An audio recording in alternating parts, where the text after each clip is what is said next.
1 Thessalonians 3, in various versions, verse by verse. Wherefore, when we could no longer forbear, we thought it good to be left at Athens alone. At last, our desire to have news of you was so strong that while we ourselves were waiting at Athens, when we could not wait any longer to know news about you, we decided to stay in Athens city alone. We thought that it was the best thing to do. Therefore, when we could stand it no longer, we decided to remain alone in Athens. So when we could bear it no longer, we decided to stay on in Athens alone. Therefore, when we could not stand it any longer, we thought it good to be left behind at Athens alone. Therefore, when we couldn't stand it any longer, we thought it good to be left behind at Athens alone. And sent Timotheus, our brother and minister of God, and our fellow laborer in the gospel of Christ, to establish you and to comfort you concerning your faith. We sent Timothy, our brother, and God's servant in the good news of Christ, to give you strength and comfort in your faith. And we sent Timothy to visit you. He is like our brother. He works with us for God to tell people the good news about Christ. We sent Timothy so that he could help you to believe Christ strongly and to be brave. And send Timothy, our brother, who works with us for God in the gospel of the Messiah, to strengthen and encourage you in your faith. We sent Timothy, our brother and fellow worker for God in the gospel of Christ, to strengthen you and encourage you about your faith. And sent Timothy, our brother and God's fellow worker in the good news of Christ, to establish you and to comfort you concerning your faith.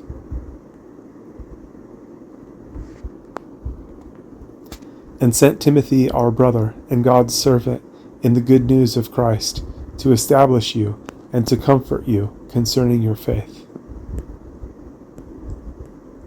That no man should be moved by these afflictions, for yourselves know that we are appointed thereunto. That no man should be moved by these afflictions, for yourselves know that we are appointed thereunto. So that no man might be moved by these troubles, because you see that these things are part of God's purpose for us. So then none of you will stop believing because of the troubles and pain that people cause you. You yourselves know that there must be troubles and pain for us. That is part of God's purpose for us. So that no one would be shaken by these persecutions, for which you are aware that we were destined. So that no one would be shaken by these afflictions, for you yourselves know that we are destined for this. That no one be moved by these afflictions, for you know that we are appointed to this task.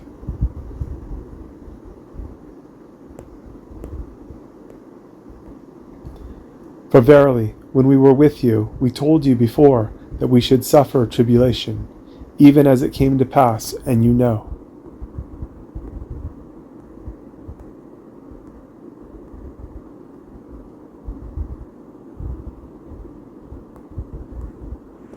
And when we were with you, we said to you that trouble was before us, and so it came about as you see. Even when we were with you, we told you to be ready for future trouble. We told you that people would certainly cause you a lot of trouble and pain, and that did happen. You know that. In fact, when we were with you, we told you ahead of time that we were going to suffer persecution, and as you know, that is what happened. For in fact, when we were with you, we were telling you in advance that we would suffer affliction, and so it has happened, as you well know. For truly, when we were with you, we told you beforehand that we are to suffer affliction, even as it happened, and you know. For most certainly, when we were with you, we told you beforehand that we are to suffer affliction, even as it happened, and you know.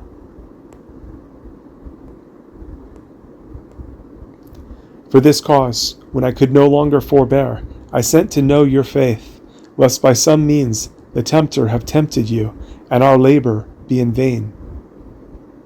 For this reason, when I was no longer able to keep quiet, I sent to get news of your faith, fearing that you might be tested by the evil one, and that our work might come to nothing. That is why I had to send Timothy. I could not wait any longer, so I sent him to you. I wanted to know whether you were continuing to believe Christ. I was afraid that Satan had caused you to turn away from Christ, so all our work among you would have no results.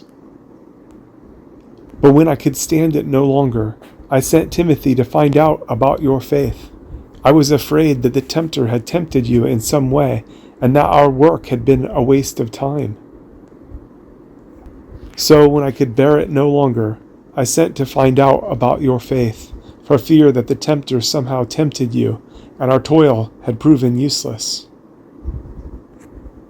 For this cause I also, when I could not stand it any longer, sent that I might know your faith, for fear that by any means the tempter had tempted you, and our labor would have been in vain.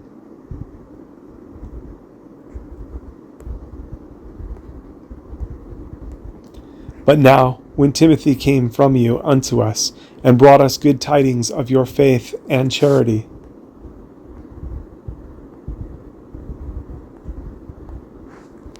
and that you have good remembrance of us always, desiring greatly to see us as we also to see you. But now that Timothy has come to us from you, and has given us good news of your faith and love, and that you have happy memories of us, desiring greatly to see us, even as we do to see you. But now Timothy has come back to us from you, and he has told us good news about you. He has told us how you are continuing to believe Christ. You are continuing also to love God and each other, and you are always happy when you think about us. You want very much to meet us again, as we want to meet you. Timothy has told us these things. But Timothy has just now returned from visiting you, and has told us the good news about your faith and love. He also told us that you always have fond memories of us, and want to see us, just as we want to see you. But now Timothy has come to us from you, and given us the good news of your faith and love, and that you always think of us with affection, and long to see us just as we also long to see you. But when Timothy came just now to us from you, and brought us glad news of your faith and love, and that you have good memories of us always, longing to see us, even as we also long to see you.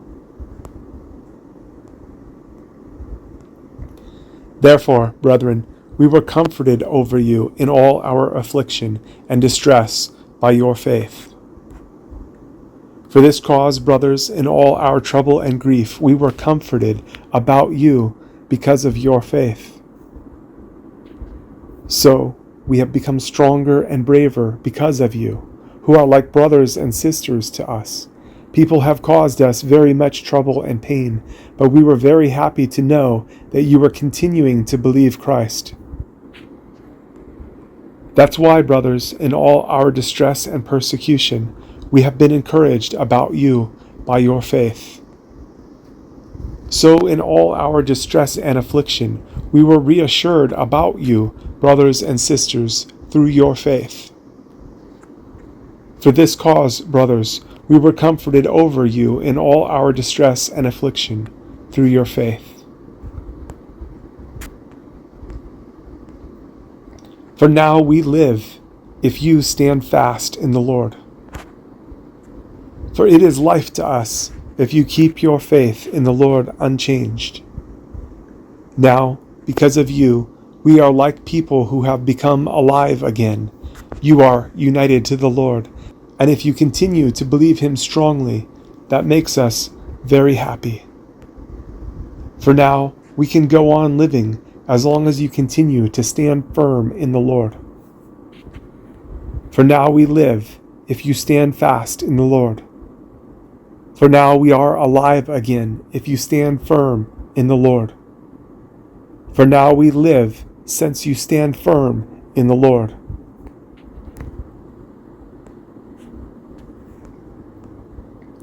For what thanks can we render to God again for you, for all the joy wherewith we joy for your sakes before our God. For how great is the praise which we give to God for you, and how great the joy with which we are glad because of you before our God. Now we can thank God very much for you. We are very, very happy when we talk to God about you, and so we thank Him for that. How can we thank God enough for you in return for all the joy that we have in God's presence because of you? For what thanks can we render to God again for you, for all the joy wherewith we joy for your sakes before our God? For how can we thank God enough for you, for all the joy we feel because of you before our God? For what thanksgiving can we render again to God for you, for all the joy with which we rejoice for your sakes before our God? Night and day, praying exceedingly that we might see your face and might perfect that which is lacking in your faith. Night and day, requesting God again and again that we may see your face and make your faith complete. We continue to ask God that we might visit you. We pray like that every day and every night. We want very, very much to visit you. We want to teach things to you that you still need to know, so then you can really believe Christ as you should believe Him. We pray very hard night and day that we may see you again face to face, so that we may equip you with whatever is lacking in your faith. We pray earnestly night and day to see you in person and make up what may be lacking in your faith. Night and day praying exceedingly that we may see your face and may perfect that which is lacking in your faith. Night and day praying exceedingly that we may see your face and may perfect that which is lacking in your faith. Now, God Himself and our Father and our Lord Jesus Christ direct our way unto you. Now may our God and Father Himself and our Lord Jesus make a way for us to come to you. We pray this to God Himself, who is our Father, and to our Lord Jesus. We pray that they will prepare the way for us to visit you. Now, may our God and Father and our Lord Jesus provide a way for us to visit you. Now may God our Father Himself and our Lord Jesus direct our way to you.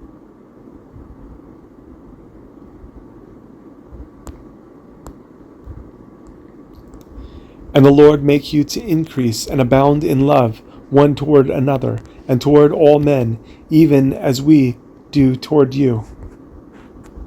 And the Lord give you increase of love in fullest measure to one another and to all men, even as our love to you. We pray also that the Lord will cause you to love each other more and more. We love you, and we want you to go on loving all people more and more in the same way. May the Lord greatly increase your love for each other and for all people, just as we love you. And the Lord make you to increase and abound in love, one toward another, and toward all men, even as we do toward you. And may the Lord cause you to increase and abound in love for one another and for all, just as we do for you. And the Lord make you to increase and abound in love for one another and for all, even as we also do toward you.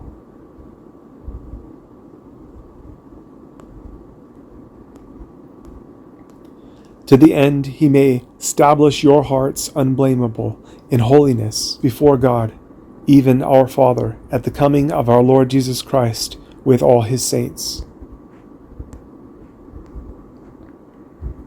Then your hearts will be strong, blameless, and holy in the presence of God, who is our Father, when our Lord Jesus appears with all His saints. So that your hearts are strengthened in holiness to be blameless before our God and Father at the coming of our Lord Jesus with all His saints. to the end he may establish your hearts blameless in holiness before our God and Father at the coming of our Lord Jesus with all his saints. To the end he may establish your hearts blameless in holiness before our God and Father at the coming of our Lord Jesus with all his saints.